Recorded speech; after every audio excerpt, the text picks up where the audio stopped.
Great Benin Kingdom Solidity Organization Worldwide, GBKS, Oseredo.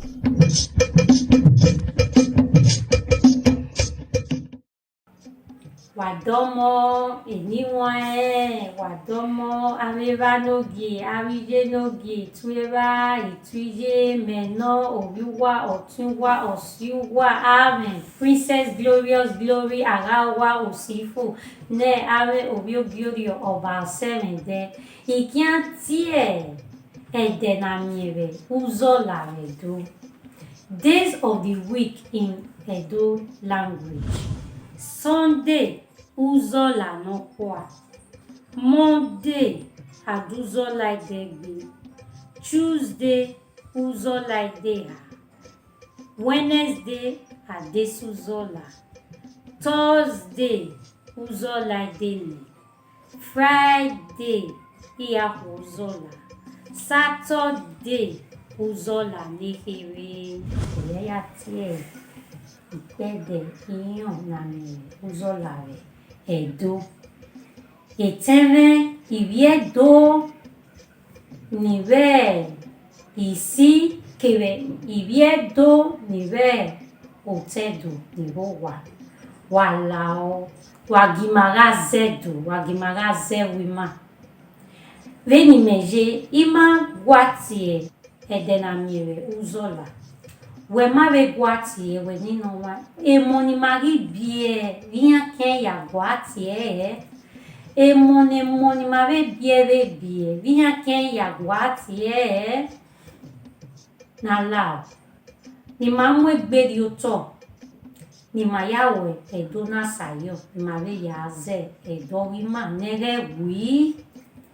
nere wi ruda maneni wa ma Edo na ze Ivima vinha ken ya gwa ivi ma vinha ken ya o ma mi Edo wi hian radio na mi we evima oba no nya Edo ya se ewebo ona la dia we eyin ni o ni magaze e manamu otunagbo Great Benin Kingdom Solidity Organization Worldwide na miewe era iji omo na gwawedu ivima gwatie edenamire uzola ni egwe ma ero na o ma oni mo do de ba ma ona mi ba bije viedo ya fefe ke nuiaje America ja Swiss ja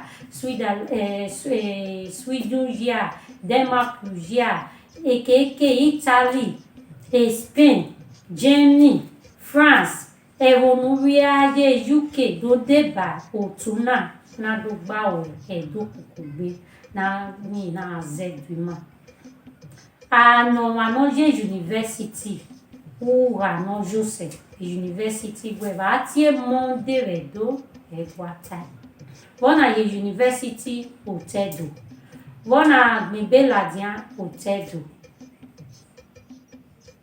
anomo no we secondary school na ojeje school anu ewe va tie Friday redo egwata va tie Wednesday redo egwata ekweno Mame ti tare bo, mame ti tare wima, no kwano, wagimado woe. Otuna, Great Benin Kingdom Solidity Organization wigbe mame omarami no kwa. Era nogi, Prince D.O. Okwakwa. Foster Osifo, no mama Edo. Era nogi no. Era na ona eno, ozedo. Ọmọ fo miamia ela baredo owo ya se ui 1 to 200 magwa ati eruwa e morima le gwari ati ela baredo owo ya se ogma ni aye we bai veni China a ne manije university ladia va nije school na ni secondary school we tie owó ya se ugi o we no me va tie owó keka o no me va tie 1 yase 20 emetiti na la wo wagimado wedu wadomo meno yuwa Princess Glorious Glory alawa wa kya gwali mamie odo gwali mare o gba webe àti Facebook webo uye Great Benin Kingdom Solidity Organization Useredo Yagwalima GBKS Useredo Yagwalima mi Facebook wa mi labarima ba oti omara no kwa ne odiare otuna president àti president webo oti labare orewani wa be mima the www.gbks.org wa be mima irani una my website wa be mima ma jotuna we Telegram una we download the Telegram una mi labare odiare otuna oti mari niwe ibai wa bebe ne khai elaba ore oye irin wa ti o inahin